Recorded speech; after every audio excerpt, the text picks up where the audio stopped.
All right, so last night we all got the news that we'd kind of been waiting for. Michael Chandler will not be fighting Conor McGregor, okay? He's been booked in a rematch against Charles Oliveira. Now, we can talk a little bit about that fight, but what I want to focus on in this video is Conor McGregor's reaction to being asked about this news, okay? Because in my opinion, he is clearly tweaking, and I know that we all kind of knew that, right? Especially post Jake Gyllenhaal interview, but it's just crazy to look back at older interviews, older press conferences of Conor McGregor and see the difference in his mannerisms. It truly is wild. Also, I apologize if you can hear my heater. Okay, mid-September for us Canadians is indeed winter. Okay, it's pretty cold, but either way, like I said, and also some of the responses that he gave to these questions were just odd. Like the way he starts off the answer. Very, very strange. And then I want to take a look at Michael Chandler responding to this news on Twitter. But first we'll play Dana White, of course, breaking the news, which was just kind of crazy because, you know, we've been waiting for this essentially. Most people kind of realize, you know, Conor's probably not coming back. Do you know what I mean? And it makes you think that the broken toe was not truly the reason he got pulled from that card when him and Michael Chandler were supposed to fight just recently. Do you know what I mean? And it's wild to me. Conor McGregor levying some very subtle accusations towards the UFC, but we're going to play this. We will go from there. Where the fuck is Conor?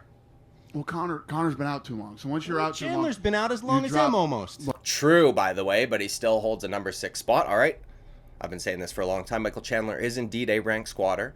But either way, I understand that it's not his fault necessarily that he's been inactive for a good while. Okay? Poor career management, in my opinion, but either way. Well, where's almost. Chandler? You know what I'm doing? Is Chandler still going to be his opponent? Actually, if I'm not mistaken, I think Jorge Masvidal has a more recent fight than Michael Chandler. Okay, just thought I'd throw that in there. I could be incorrect on that, but I don't think I am. The other thing, If no, Conor beats Chandler, no? no. So, Whoa, you just slid that in, no? no. Because Chandler had the... It's wild to me that he did just slide that in there because he got asked about this a bunch post the broken toe news, right? And to the point where he started getting frustrated. Media members stopped asking about Conor. Dana's like, I'm not talking about Conor until he's healthy, okay? And he kept saying that over and over and over again. And look, a lot of people knew, you know, he wasn't coming back. They were very adamant. And then to just subtly drop it like that, I thought was pretty wild, but, you know. 2024 ultimatum? Is that Chandler's choice? No, Chandler said, I'm done waiting. I want to fight. For real? Mm-hmm. This is like huge breaking news. Yeah, come out tomorrow. Unbelievable. Yeah. Oh, my God. Yeah, huge breaking news. Truly is, okay? Now I want to take a look at Conor McGregor's response to some of these questions, okay? Because like I said, the way in which he starts off the answer, first of all, is odd. Second of all, the mannerisms that he has on display, dude, it is wild. Truly, to go back and watch older press conferences, older interviews with Conor and see the difference in his demeanor and his mannerisms. So, Conor, earlier today, Dana White announced that Michael Chandler was going to be taking another fight prior to fighting you. You've expressed interest in fighting Jeremy Stephens. Where do you feel that you... I understand this might be like micro-analyzing him, but it is truly just the fidgeting, right? That's a lot of why people suspect that he was having issues with drug use, perhaps, honestly, right? You see the jaw going a little bit, and then it's the, you know, eyes going back and forth. The guy, in my opinion, is tweaking. Look, for a long time, people were saying this, and I never agreed with it. I was like, I don't think most of you understand what it looks like to actually be on the substance that Conor gets accused of being on, right? I think that he's just drunk, and that's what he's doing when he's tweeting and all the rest of it.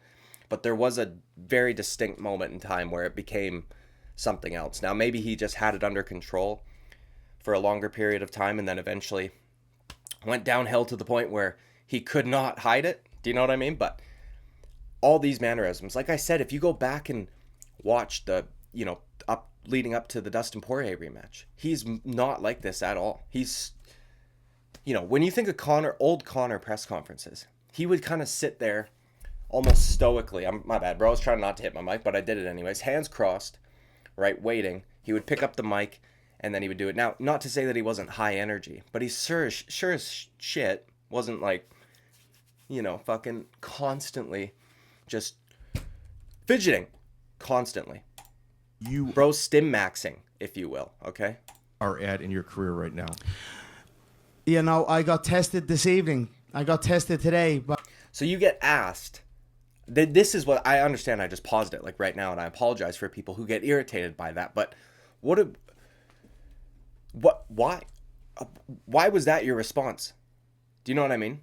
You got asked about the news, and that is the first thing that comes to mind is I got tested this evening. Now, I also want to point out, I don't know if you guys can see my cursor. I think you can, but bro's eyebrows are, he's gotten his eyebrows done to like permanently look like a supervillain, okay? It's a little weird, but either way.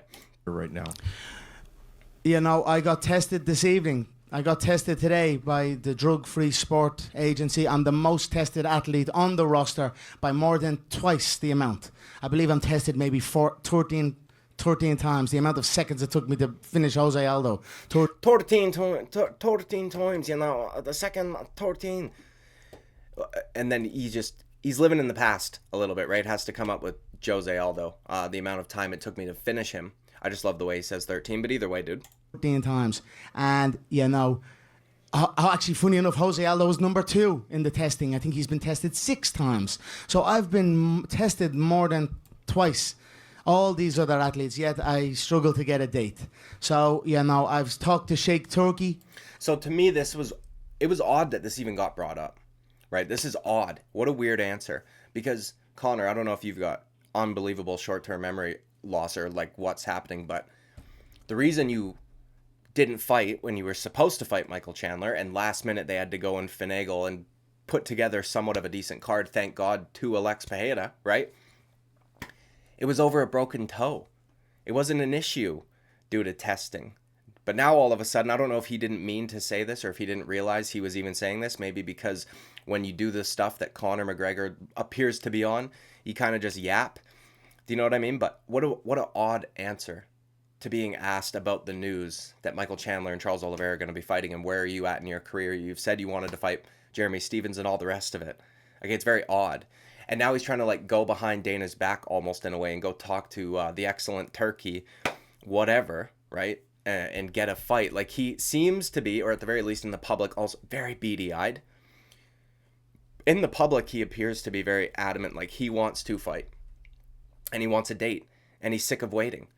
Right now, there's got to be something going on. He does mention that he's towards the end of his contract. This is a very odd situation, in my opinion. Okay, very odd. And said, Sheikh Turkey, can you assist me here? As far as Chandler rematching Oliveira, I'm happy with the date. It's November. Maybe we can still do it after, if they're not going to line me out till maybe December, January, February, or one of these dates.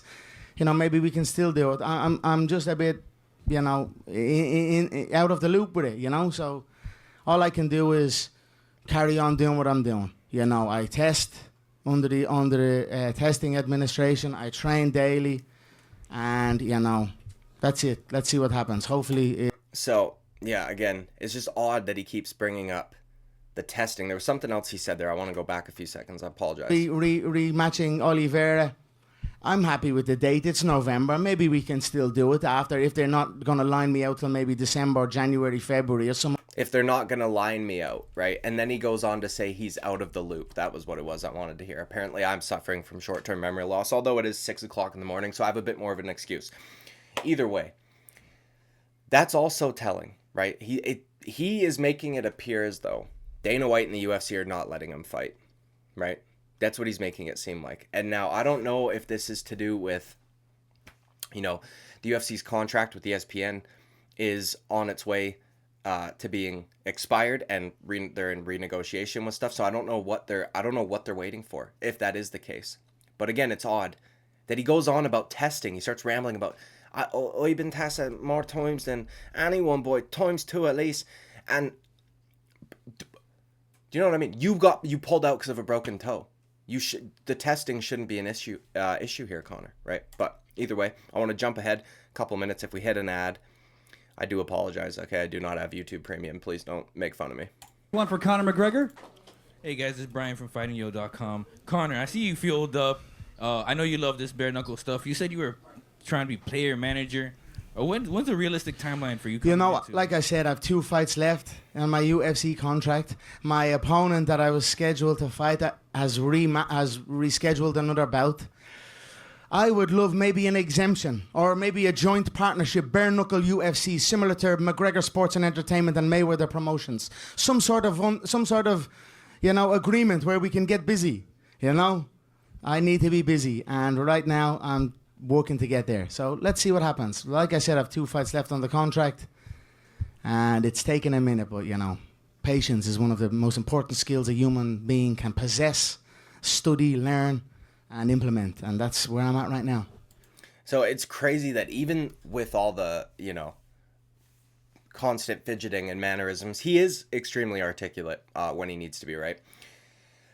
But aside from that, right, he mentions that he's got 2 fights left on his contract, okay, which makes you think that there's probably something else going on the UFC side. Maybe they don't want to let him go. I don't know what's going on. It's unbelievably weird to me. Let me know in the comments down below what you think is actually happening.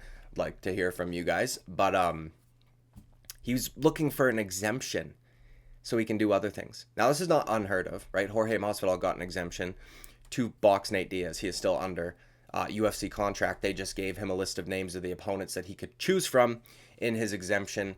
He wasn't allowed to go and fight anybody that he wanted, basically, right? So, I mean, it's not unheard of, but I highly doubt they would do that for Conor McGregor. And then he's asking for a dual promotion with BKFC and UFC. I don't know that they would do that either, if I'm being honest, but it is strange to me. Okay, very strange to me. And he seems defeated. Like, he seems, he's had enough. He just at the very least, he's giving off that he just wants to fight and that this is not on him, and they're kind of pushing him out and they've kept him out of the loop on it, and all the rest of it.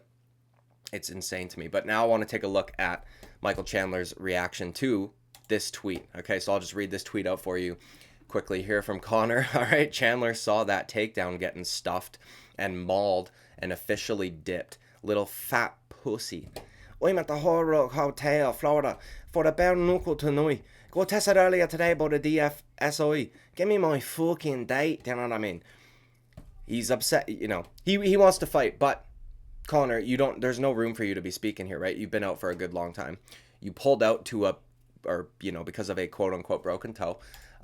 Though I don't think that's the issue. Now, Michael Chandler here, I'm going to speed up because you know what, dude? Michael Chandler gets asked a very simple question or wants to speak on something very simple. And he'll go on for, as you can see here, 4 minutes. A lot of words come out of this dude's mouth without saying anything, okay? And I do, listen, bro, I feel a little bit bad for Michael Chandler. I will acknowledge that. But I also find it to be hilarious because I'm not a Michael Chandler fan, and he annoys the shit out of me. Okay? And this is kind of like an I told you so moment, right? He was getting frustrated and shitting on all the people that were saying, you're not going to be fighting him. What are you doing? Why the fuck are you waiting? You're you're now an old man, quote unquote, in the sport of MMA because you sat out and waited. And I understand that the prospect of making that much money is worth whatever, 10 fights combined. Do you know what I mean? But you didn't get it, did ya? Right? You didn't get it. And now you're getting booked in a rematch against a guy that I think is going to finish you again. Do you know what I mean? I understand that he almost finished Oliveira in that first round there, but man, you've been out for a long time. Oliveira's been active, can still hang with the top of the division, clearly, right? Whereas you, I don't know that that's the case. Okay, this guy's like 2-4 or 2-3, and 2-4 in the UFC. His only wins are over Dan Hooker, which I guess has aged a little bit better, considering his performance against Mateusz Gamrot, right? But at the time, Dan Hooker was not doing so well in his career. And also, Tony Ferguson, who we just watched like Paddy Pimblett completely, dominate. We watched Bobby Green submit and all the rest of it. But either way, dude, I'm going to hit play on this. We'll go from there. All right, there you have it, boys and girls. I'm not even going to respond to Conor's stupid little tweet, acting like I dipped. The simple fact of the matter is, you are the most unreliable human being that has ever graced mixed martial arts. So, what am I going to do? I'm going to fight Charles. Bro, why do you have to use words? You are the, who has ever graced mixed martial arts. Just say, you're a useless piece of shit, bro. You're unreliable. Fucking let it go, dude. Swear a little bit, okay? I know you're upset. Let it out, man. Stop with the fucking... Jesus, dude. Ever graced mixed martial arts. So, what am I going to do? I'm going to fight Charles Oliveira. Why am I going to fight Charles Oliveira? Number one, it's a badass fight. Number two, it's a rematch. It's a redemption story for me. The dude who already... Fam's obsessed, okay, but... stole from me rightfully so, in a fight, in a fair fight. He stole my dreams, shattered my dreams of becoming UFC champion. Now I get the opportunity to fight Charles Oliveira, become the #1 contender, and then I've got options. If Conor can finally get his house in order, if he can finally string together a couple of sober days, string together a couple of days where he's actually training and actually feeling good, and he can actually finally make good on his promise of the greatest comeback in combat sports history. If he can finally pony up, then I will fight Conor after I dispatch Charles Oliveira. Or Okay, so I just wanted to play that first minute or so because Michael Chandler obviously at this point in time would be frustrated, right? As I said, he's sat out a very long time, right? He's watched the division kind of pass him by. He has slowly dropped in the rankings, not by much, for whatever reason, but he has, right? Outside the top 5 at the very least. And, you know, I'd be frustrated as well. But I feel like he typically wasn't going at him for the drug use. I know he had a few times before, but the fact that that was immediately, if you can string together a couple of sober days, you know, just 30 seconds after saying you were the most unreliable person in the sport, it makes me think that that is potentially the reason, if not but a reason as to why Conor's not been fighting, as to why he pulled out with a broken toe. Do you know what I mean? It's odd to me. Not steroid use. I'm not talking about that. I'm talking about personal, you know, narcotic use that he's clearly maybe having issues with, unable to become motivated. And listen, there's been a bunch of videos of him out partying and shit since the toe. Do you know what I mean? It's insane to me. So in a way I feel bad for Chandler, but not entirely, because I don't like Michael Chandler. And also I think that, you know, this is a massive I told you so moment from basically on behalf of almost everybody, Michael, okay? On behalf of almost everybody. And I just think it's really strange. The answers that Conor was giving, the way he's responding to it, the new eyebrows, all the rest of it, dude. All the rest of it, okay? Also the way in which Dana White dropped this news, right? Very strange to me. So let me know what you guys think down in the comments below. I would greatly appreciate it, dude. Like the video. I would also appreciate the fuck out of that if you could subscribe if you're new. I would also appreciate that, okay? I will see you at the next video. Bye-bye.